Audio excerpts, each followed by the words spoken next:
Hello guys, how are you? I hope you are well at your home. So today we will discuss an important topic related to ethics. तो ethics जो है वो हमारा corporate governance में बहुत ज़्यादा important role play करता है। अब हमें पता है कॉर्पोरेट गवर्नेंस क्या होता है। ये एक वैल्यू फ्रेमवर्क, एथिकल फ्रेमवर्क और मॉरल फ्रेमवर्क को रिप्रेजेंट करता है, जिनको ध्यान में रख के हम अपने बिजनेस के इम्पॉर्टेंट डिसीजंस लेते हैं। ये है एक हमारा सुपीरियर मतलब सबसे अच्छा फॉर्मर अकाउंटेबिलिटी मेथड है, जिसके अंदर हम लोग अपने एथिक्स को, अपने सोशल रिस्पॉन्सिबिलिटीज़ को ध्यान में रखते हैं, इम्पॉर्टेंट डिसीजंस लेते हैं। तो इसमें हमारा जो कॉर्पोरेट गवर्नेंस में इम्पॉर्टेंट रोल प्ले करता है एथिक्स मीन्स एथिक्स का मतलब होता है rules and regulations, code of conducts. तो हम पढ़ेंगे कि एथिक्स का मीनिंग क्या होता है।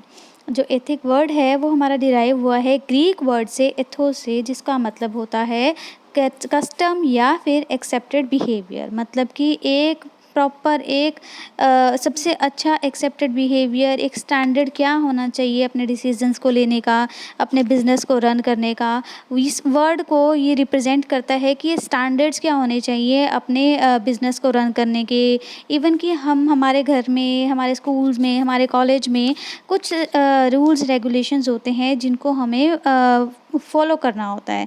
इवन कि कुछ पर्सन्स या मोस्टली हर पर्सन के लाइफ में कुछ रूल्स रेगुलेशंस होते हैं, जिसको ध्यान में रख के वो अपनी लाइफ के इम्पॉर्टेंट डिसीजन लेते हैं, अपनी लाइफ को स्मूथली रन करते हैं। ऐसे ही अगर हमें अपने बिजनेस को भी रन करना होता है तो हमें कुछ कोड्स, कुछ स्टैंडर्ड्स, कुछ प्रिंसिपल्स को फॉलो करना होता है, ताकि हम अपने इम्पॉर्टेंट डिसीजन ले सकें, ताकि हम कुछ गलत गलत डायरेक्शन में ना चले जाएं। तो वही चीज़ें हैं जो हम अपने आज टॉपिक में पढ़ेंगे। तो ऑक्सफोर्ड डिक्शनरी के अकॉर्डिंग इसका मतलब होता है मॉरल प्रिंसिपल्स। तो ये क्या है, कुछ सेट ऑफ स्टैंडर्ड्स, कुछ सेट ऑफ प्रिंसिपल्स जो कि डायरेक्ट करते हैं एक ऑर्गेनाइजेशन को, एक इंडिविजुअल को, कि उसे कैसे बिहेव करना चाहिए, कैसी उसकी मॉरल ड्यूटीज़, क्या उसकी ऑब्लिगेशंस होनी चाहिए, क्या उसके कर्तव्य होने चाहिए, वो राइट डिसीज़न कैसे ले सकते हैं, ट्रुथ, सच्चाई, जस्टिस, शेयर रिलेशंस के बारे में, सोशल रिस्पॉन्सिबिलिटीज़ के बारे में बताते हैं हमारे एथिक्स। तो एथिक्स क्या है, हमारे नॉर्मल रूल्स एंड रेगुलेशंस, हमारे स्टैंडर्ड्स जो कि हमें ध्यान में रखने होते हैं अगर अपनी बिजनेस को रन करना है, अपने इंपॉर्टेंट डिसीजंस लेने हैं। तो जब अगर हमारे एथिक्स हम अपने बिजनेस में इम्प्लीमेंट कर देते हैं, ये बन जाते हैं बिजनेस एथिक्स। तो बिजनेस एथिक्स क्या हुए, ये एक आर्ट है, एक डिसिप्लिन है, एक way of applying in principle है कि हम अपने बिजनेस में कुछ प्रिंसिपल्स को कैसे अप्लाई करते हैं, ताकि हम अपनी कुछ कॉम्प्लेक्स प्रॉब्लम्स, कुछ कॉम्प्लेक्स डिसीजंस को इजीली सॉल्व कर सकें। तो ये क्या होता है, कोड ऑफ कंडक्ट होता है, जो कि हम उम्मीद करते हैं कि हर एक बिजनेसमैन को फॉलो करना चाहिए अगर उसे अपनी ऑर्गेनाइजेशन को स्मूथली रन करना है। तो कुछ प्रिंसिपल्स हैं। प्रिंसिपल क्या हैं, जैसे बी ट्रस्टवर्दी एंड रिस्पेक्टफुल। अब ट्रस्टवर्दी होना चाहिए और हर किसी के लिए रिस्पेक्टफुल होना चाहिए, चाहे वो हमारे स्टेक होल्डर्स हैं, हमारे ऑर्गेनाइजेशन से रिलेटेड कोई भी पार्टीज़ है, गवर्नमेंट है, या कोई भी, सबके लिए हमें रिस्पेक्टफुल होना चाहिए। जो हमारी ऑब्लिगेशंस हैं, जो हमारे कर्तव्य हैं, जो हम लोगों ने किसी को कमिट किया है कि मैं ये काम करूँगा, वो चीज़ हमें पूरी करनी है। अपनी कम्युनिटी जहाँ पर हम लोग अपना बिज़नेस रन कर रहे हैं, अपनी ऑर्गेनाइजेशन रन कर रहे हैं, जहाँ पर हम रह रहे हैं, उस कम्युनिटी के लिए भी हमारी कुछ रिस्पॉन्सिबिलिटीज़ होती हैं, उनको भी पूरा करना, ये भी हमारा बिज़नेस एथिक्स में ही आता है। और अपने अकाउंटिंग कंट्रोल रखना, पूरा फाइनेंशियल प्रॉपरली ट्रस्टवर्दी वे से हमें रिप्रेजेंट करना, ये कुछ प्रिंसिपल्स हैं बिजनेस एथिक्स के। मूविंग फर्दर, कॉर्पोरेट गवर्नेंस कि इन्होंने बोला कि अगर हमें स्मूथली रन करना है तो कुछ हमें एथिक्स को फॉलो करना पड़ेगा।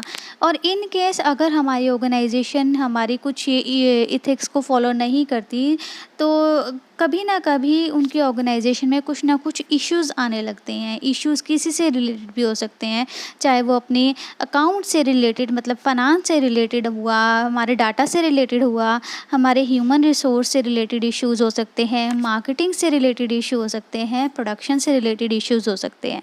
तो इसीलिए बोला जाता है कि ये इश्यूज़ अराइज ना हों, इसीलिए हमें अपने बिजनेस एथिक्स को फॉलो करना चाहिए। तो अभी हम पढ़ते हैं कि हमारे कुछ ये एथिकल इश्यूज़ क्या-क्या हो सकते हैं, तो फाइनेंस से रिलेटेड इश्यूज़ क्या होंगे?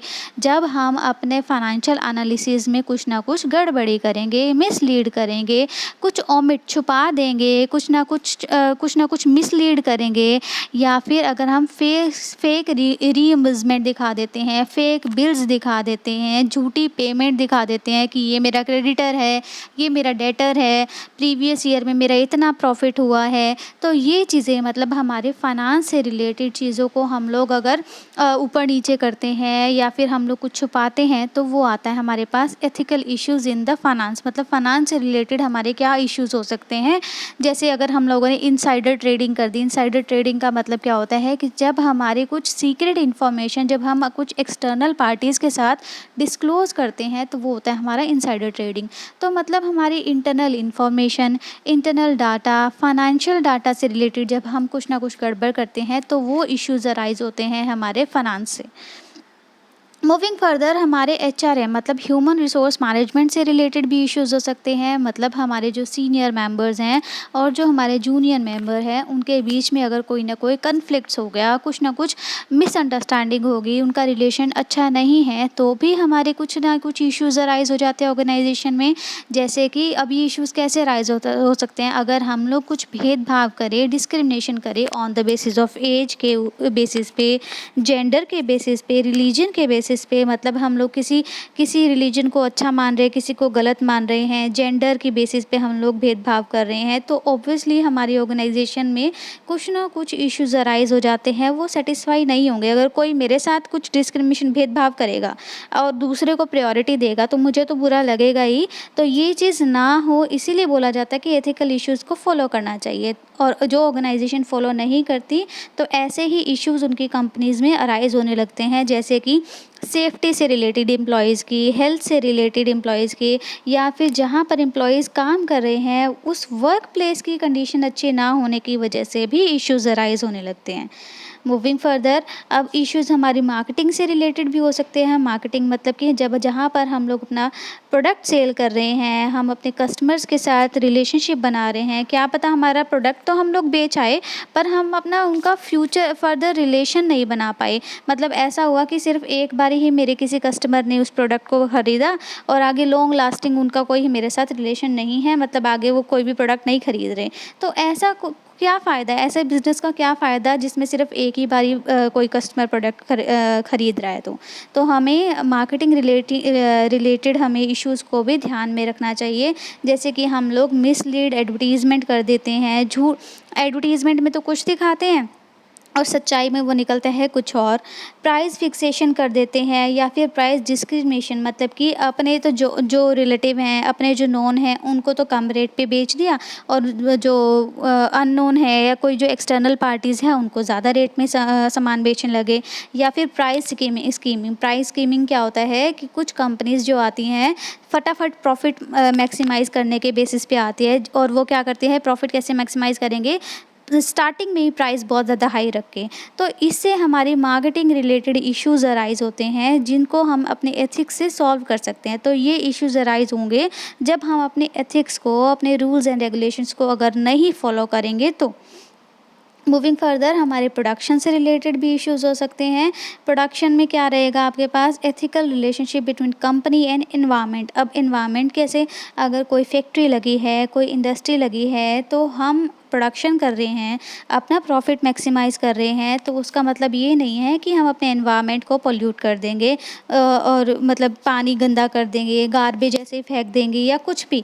ठीक है, तो अपनी सोसाइटी को हार्म ना करना। या फिर अगर मान लो हमारी ऑर्गेनाइजेशन में कोई नई टेक्नोलॉजी आई है, तो उससे रिलेटेड हमारे इश्यूज़ आ जाते हैं। या फिर कोई हम लोग डिफेक्टिव या डेंजरस प्रोडक्ट प्रोड्यूस करने लगे हैं, जो कि लोगों की हेल्थ के लिए अच्छे नहीं हैं, तो इनसे रिलेटेड इश्यूज़ भी आने लगते हैं। और इन सब इश्यूज़ को हमें रिज़ॉल्व करना होगा वेरियस एथिक्स को यूज़ करके, वेरियस स्टैंडर्ड्स को यूज़ करके, वेरियस कोड्स ऑफ कंडक्ट को यूज़ करके। तो ये इश्यूज़ हैं, और हम इन इश्यूज़ को कैसे रिज़ॉल्व करेंगे, ये हम अपनी नेक्स्ट वीडियो में पढ़ेंगे। I hope you will like my video. Thank you and have a nice day.